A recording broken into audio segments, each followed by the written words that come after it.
diolch i Osian am icebreaker. Mae'n dach yn meddwl beth yw'r icebreaker yma, ond dwi'n dach gwan sydd eisiau bod yn gan gyd yn fawr o'n oson chi. Yn hasgu gyntaf i chysaru bawb yma o Wynedd a o Môn. Felly Hanal. A hwn yn ddeall Hawl i Holi. A noson yma yn rhan o'r gweithgareddau mae Gisda wedi bod yn gwneud yn ystod y flwyddyn i ddathlu palcha'r canrif o bodoliaeth Gisda. Yn rhoi gwasanaeth a chefnogaeth i bobl ifanc bregus. A fel cadeirydd, a fel o bobl yn aelod ar bwrdd yma hyn yma hefyd, gan ei falch iawn yn rhan ohono felly. Wan cyn i fi gyflwyno'r cadeirydd am y noson y Gwynt Llywelyn felly, hoffwn dweud gair bach amdano felly. Dwi am ddechrau yn mis Mawrth 2007 pan ath Gwyn ymddeol felly o fyd darllediad o gyfran o mestyn gyda un bwch dros gyfnod o 43 o flynyddoedd.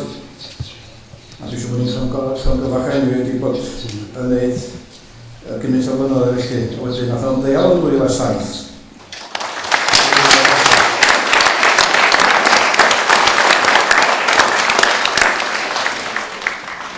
Wel, diolch yn fawr iawn, Tiwdor, a'i bo'n sy'n embaras gwrdd pobl yn sôn amdana i. Ych noson chi gynulleidfa threswm ydy hon, ac mae'n fraint o'r mwyaf i mi gael yng Ngwahodd, a diolch yn fawr iawn i chi am y gwahoddiad i ddod yma i gadeirio. Lle bod Dewi Llwyd wedi costio'r hyd ryd y bosib. Ond dwi'n falch iawn o gael y cyfle. Ac yn gyfle i chi, mae'n siŵr gael gofyn cwestiynau, rhai ambell i gwestiwn, da chi wedi bod bron marw eisiau ofyn i bobl mewn awdurdod a rhoi hwnna mewn dyfnodau. Wel, dyma'ch cyfle chi, a dwi'n gobeithio byddwn ni'n cael llwyth o gwestiynau ac yn cael atebion derbyniol hefyd. Pe ges i'r gwahoddiad, ni'n gyfarwydd y threswm a Gisda a ryw syniad bras be oedd Gisda ni'n wneud. Ond o'n i'n di meddwl gofyn dros be oedd y llythrenna'n sefyll, ynde, fe chi, Gisda, mae yna ryw... Ond grŵp ieuenctid sengl di-gartref Arfon, fan yma yn cychwyn, bellach yn cefnogi pobl Gwynedd i gyd. Ond teitl digon sal ydy o dweud y gwir, bod o'n air da, mae'n teitl yn sal, mae yna ring neis does i Gisda fel teitl. Ond beth o'n i'n meddwl wedyn, dwi'n siŵr da i wella'r hynna ar gael i'w acronym gwell na'r peth trwsgol mae chi grŵp ieuenctid sengl di-gartref Arfon. A wedi bod yn crafu mhen, a dwi wedi methu'n glir a dod i fyny fo'n gwell. Ond, dwi wedi gwneud un ar gyfer heno, heno yn unig. A hwn ydi o, galeri, sef lle da ni, galeri i sodro dynion, ac mae yna i ofn bod yn gynnwys y ddwy ferch i fynd yn y dynion generic. Galeri i sodro dynion am atebion. Reit, Gisda, dyna fo. Cyfle i sodro dynion am atebion, a dyna pam yda ni yma. Ac mae yna lwyth ohonyn nhw, felly a ni drwyddyn nhw mor ffast o fedrau. Draw acw, i gychwyn, Elinor Burnham, aelod hiawdl iawn o'r cynulliad, cynrychioli'r democratiaid rhyddfrydol, ac yn y fan honno'n canolbwyntio ar faterion fel addysg gydol oes, trafnidiaeth gyhoeddus, ac yn enwedig trena, Elinor. Mae'n llefarydd ei fflaid ar blant a phobl ifanc, a diolch byth, medda fi, yr oedrannus hefyd. Wrth i'ch ochori, Hywel Williams, gyfarwydd i chi bawb, aelod seneddol yr etholaeth hon, ac yn dal i weithio fel fyna ar gael ei dderbyn yn gofi go iawn, wel, dwi'n deall. Gan ma o Bwylleli, mae o'n dod yn wreiddiol. Darlithydd maes astudiaethau cymdeithasol, ac ymhlith i ddiddordebau fod yn gweld hedfan barcud. Bynnag mae o gyfarwydd iawn i chi i gyd. Symud draw fan hyn, Keith Jones, falch weld o'n i ddillad ei hun. Detectif di wedi bod ar hyd i oes i fod o yn brif arolygydd am gyfnod ar hyn o bryd, sy'n golygu fod o mewn uniform. Falch yna di am di gwisgo heno, yn dychryn i gyd braidd fan hyn, o'na fo. Wrth y bochor i fan hyn, Irfon Williams, rheolwr gwasanaethau plant, Bwrdd Iechyd Prifysgol Betty Cadwaladr, nyrsio di cefndir i'r fon a hynny'n benna gyda phobl ifanc. Neidio at y cynghorydd Brian Jones, sydd efo ochr chwith i'n fan hyn, un o hogia Cynarfon, ond yn gynghorydd llafur dros ardal Padarn ers 10 mlynedd yr hugain.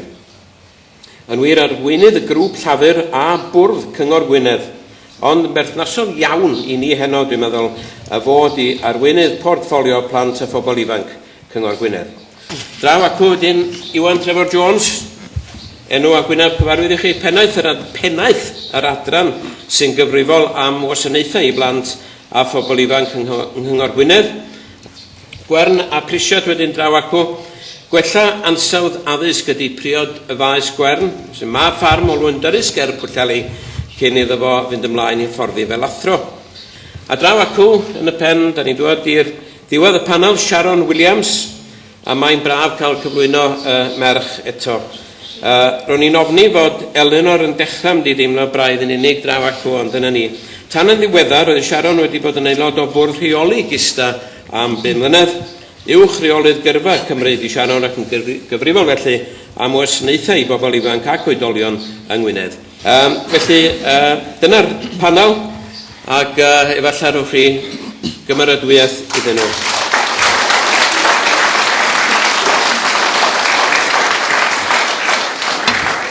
Panel fel y gwelwch chi sy'n deall cystal a neb gwaith mae Gisda'n ei wneud, a'r her mae Gisda'n ei gynrychioli hefyd. Wel, ymlaen â ni at y cwestiynau, ac apel hefyd at y panel i fod mor grynog y gallan nhw mwyn i ni gael cymaint o gwestiynau ac y gallwn ni. Ffwrdd â ni, ac mae'r cyntaf yn dŵad dwi'n gweld gan Rosie Hankin o Ysgol Amlwch. Ie, Rosie yma?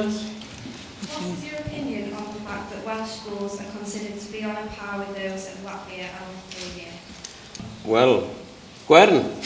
I gychwyn dweud, dwi'n meddwl bod gyda ni her i wella'n safon addysg. Dwi'n meddwl bod Rosi'n sôn am y profion sydd wedi bod yn ddiweddar sydd yn rhoi ni'n eitha isal fel cenedl i gymaru â gwledydd eraill.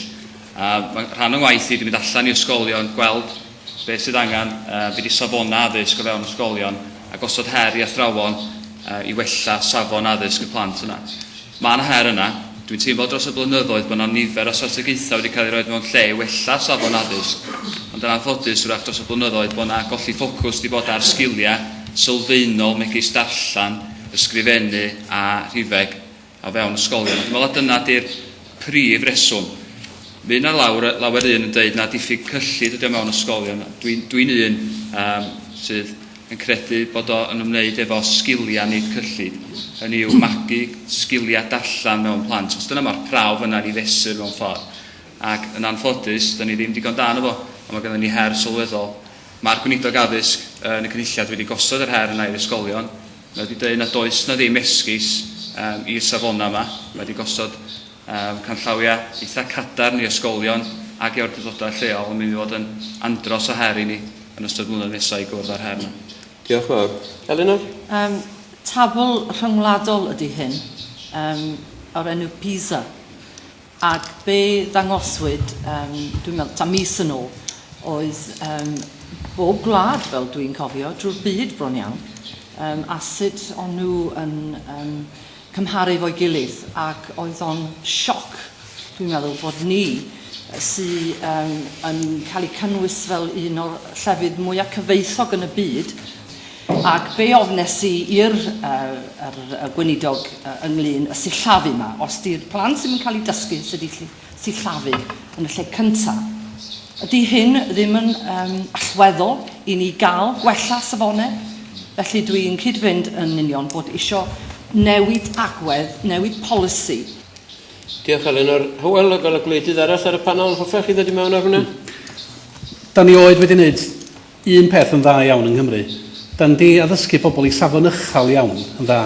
O pobl sydd am gymryd lefel A, a wedyn maen nhw'n mynd i coleg, a wedyn maen nhw'n mynd i ffwr, a los nhw ddim yn dod yn ôl. Ond yr hyn da ni heb wneud ydy dysgu y trwch, yr rhan fwyaf o bobl ifanc i safon derbyniol. Hynny yw, da ni yn colli pobl gorau o ran i addysg gan bod nhw'n mynd i ffwr, a da ni ddim rhoi y sylw ddylia ni roed i bobl sydd yn y canol.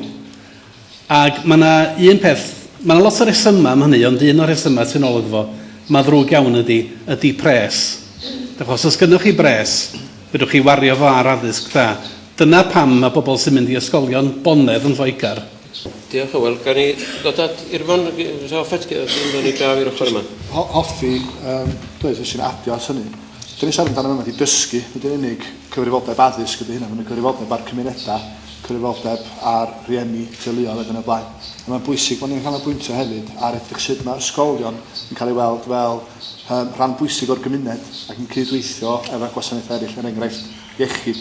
A mae yna lot o waith yn cael ei wneud yng Ngwynedd a Rhywfaint yn Môn ar hyn o bryd o gydweithio rhwng gwasanaethau iechyd a gwasanaethau ysgol. Yn arbennig yng Ngwynedd, mae yna gynllun lle mae yna gwaith rhientu'n cael ei wneud i ganolbwyntio ar codi hyder ac yn siŵr bod iechyd emosiynol pobl ifanc yn cael, pobl yn canolbwyntio ar hynny. Gwrth gwrs, da ni'n gwybod, os ydym ni'n helpu pobl ifanc efo emosiynau, mae'n haws iddyn nhw dysgu.